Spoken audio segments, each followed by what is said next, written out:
gunny sacks, okay, like potato sacks.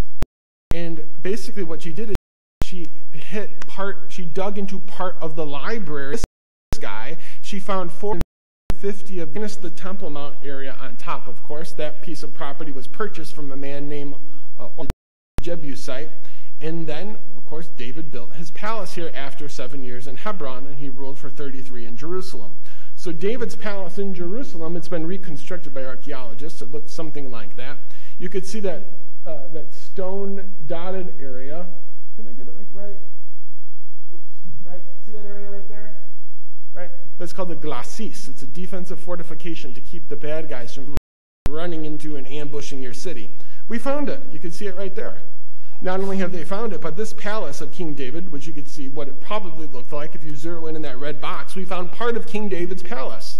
Now remember, it's just like a house. 45 different presidents have lived in the White House, approximately.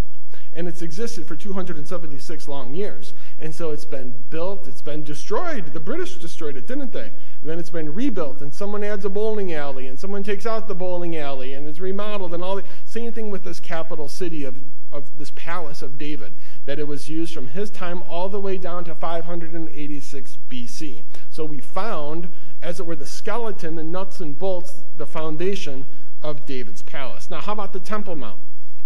That area to the north, which of course we know that David did not build, but his son Solomon, was originally this kind of, not only was it a threshing floor, which is a nice, generally speaking, roundish area, but it was 35 or 40 acres, and a lot of it was very craggy and up and down and unlevel with pits and caves and tunnels. And so to kind of, make it work as a temple, basically what Solomon, all he did is he took like an upside down shoebox and put it on top of that whole area, like an upside down shoe floor, time of Jesus looked like from the time.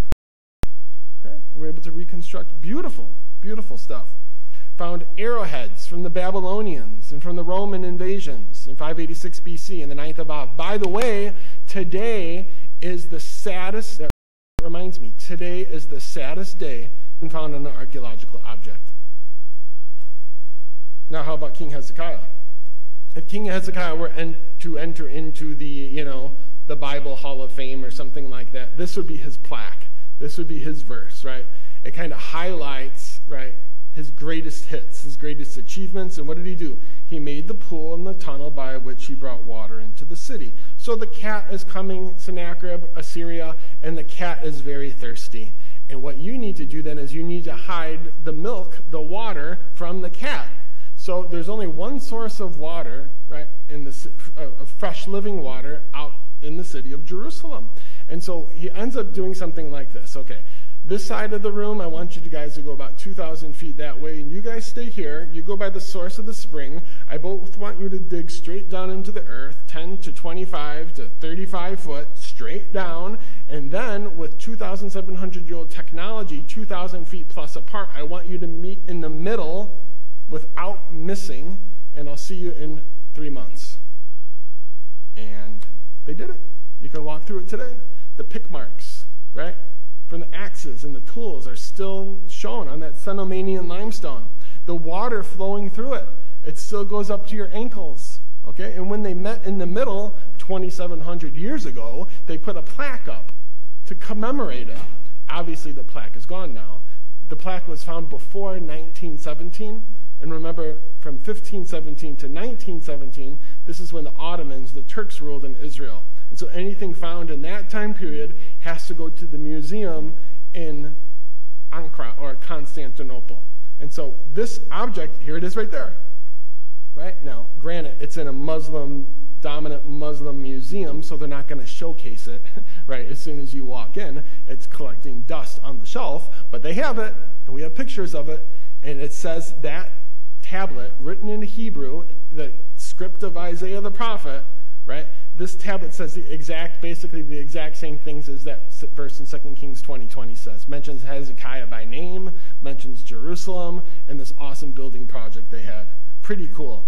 Now, how about this event? We've got about 5 minutes left. This event is the greatest event many people think on the pages of the Old Testament. This is the only narrative told by 3 different authors in the Bible, in the Old Testament. okay? And that is, of course, that the cat has come. He's gobbled up New Brighton. He's gobbled up Bloomington. He's surrounding Minneapolis with 185,000 hungry soldiers. They're going to invade your city tomorrow. It's done. What are you going to do? Can you defend yourself against 200,000 men?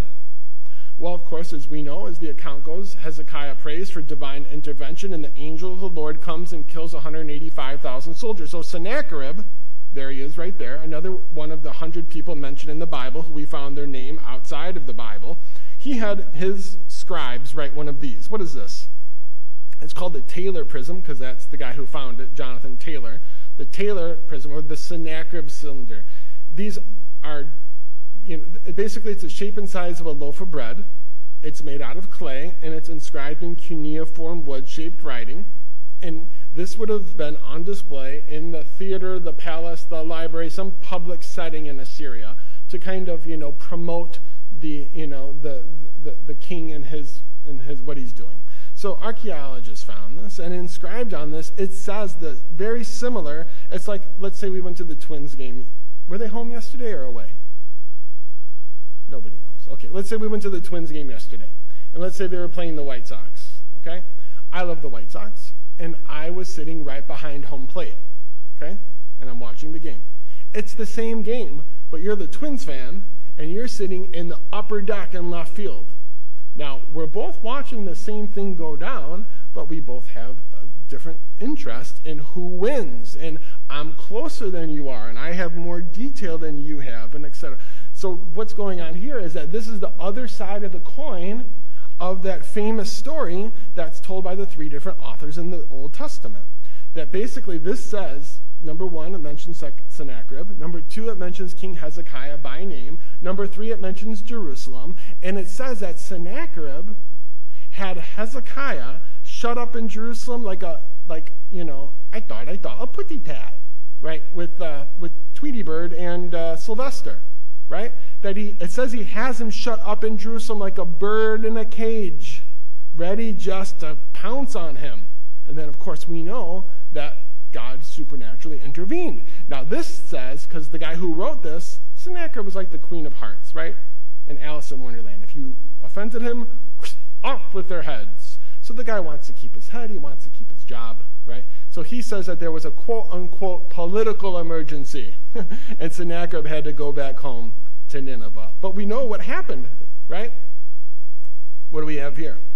This will be our last example from the pages of the Old Testament. This is right outside of the west side of Jerusalem in the valley of Gehenna, the valley of the sons of Hinnom. At the time of Jesus, this valley would have been much more deep V-shaped than it is now, okay? Much more difficult to ascend the cliff face and to attack the city of Jerusalem than it looks like now. But anyways, my archaeology teacher was just exploring this region in the late 70s, and they were just poking in and out of caves with flashlights and stuff to see if they could find anything, and no digging, but just searching, okay? Anyways, to make a long story short, and this is a true story, a teenage boy, local boy, was kind of tagging along and getting in their hair, so they're like, kid, why don't you just go to the cave we just went to and see if we missed anything? Wink, wink, So the kid goes in there and he does exactly what, do 13-year-old boys ever do exactly what they're not supposed to do? I don't know. Mom, yeah? Yeah? No, never, right? No. So the kid goes in there and what does he do? He gets a hammer, a pick, a tool, whatever, and he starts digging in the ground, and he digs down about this far. What the smart archaeologists didn't know is that 2,700 years ago, there was an earthquake, probably the one mentioned in Zechariah chapter 14, in the days of Uzziah. Okay, there's a massive earthquake, and this much of the ceiling, guys, instantly became the floor. And this was someone's house. They lived in caves. Many people lived in caves then. And so whatever was on the floor has been frozen in time for 2,700 years until this kid did the world a favor, right? Goes back to the archaeologist, hands them a bunch of things. What in the world is that? Do you guys have combos in Minnesota? Those pretzels with cheese in the middle, right? Those are yummy, right? Kind of looks like a combo. But this is no combo. This is made of silver. It's super brittle, super fragile. It's like almost 3,000 years old, okay? And it took archaeologists like 5 years or something to unroll it, okay? What did it end up being? It's an amulet, a charm. You know how people wear crosses on their chains? This is something that people would wear on their necklace at the time of Hezekiah, and they unrolled it, and you know what it is? It's the oldest Bible verse in the world.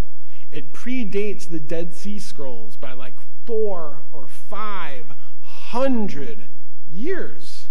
The oldest Bible verse in the world, and of course, it's the famous Aaronic blessing. Pretty neat, pretty neat. Your friend and mine, Bryant Wood, he said this: in every instance where the findings of archaeology pertain to the biblical record, like, for example, we just saw, didn't we, that Isaiah told Hezekiah to build a wall, right? We just saw that, right? We just saw that the angel of the Lord killed 185,000 Assyrian soldiers. That's what the Bible said. We saw the bad guys, the other side of the coins, proof of the pudding. We just saw a charm, an amulet, a talisman inscribed with Scripture. So whenever we find something that pertains to the biblical record, the archaeological evidence confirms, not only does it confirm, but sometimes in detailed fashion, the historical accuracy of Scripture.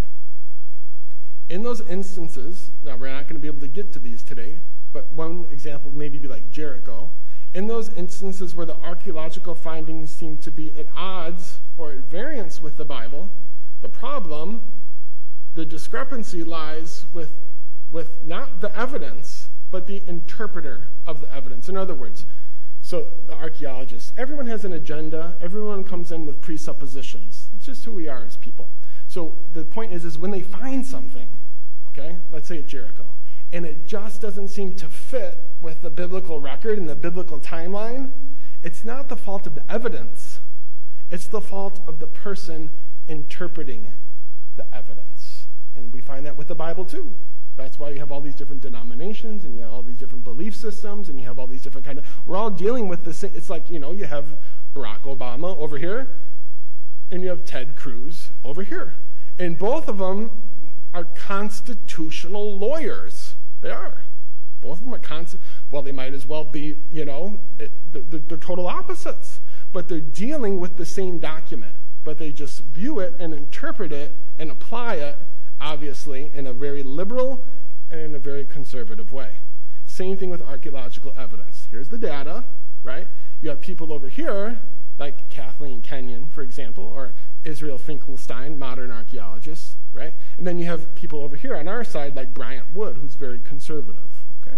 So the problem isn't with the data, the problem's with the interpreter. Oh, we don't have time for questions or comments or concerns. You can find me in the foyer for those. But thank you so much for coming to Sunday school. I just want to point out real quick here, I only have two of them left, one or two left. But this is this was what, 45 minutes of just Jerusalem. This is a teaching series on the archaeology of the whole land of Israel. And it's 4 movies, and each movie is over an hour, and it's just like this, but much, much more. It's very well done. So for you or your kids, it's great for homeschool, etc. There's a couple available in the back. And also, as you know, Bible memorization is our forte, our thing. And we have here the only study Bible, the only Bible in the world that is designed to help you have God's word in your heart. And so it's printed and it's formatted and it's created to make memorization not easy, but doable. And so these are available in the back as well. Thank you so much for having us, and the Lord bless you and keep you, and see you in the main service. You're dismissed. Thank you. We'll get started right about 11 o'clock. Close as we can.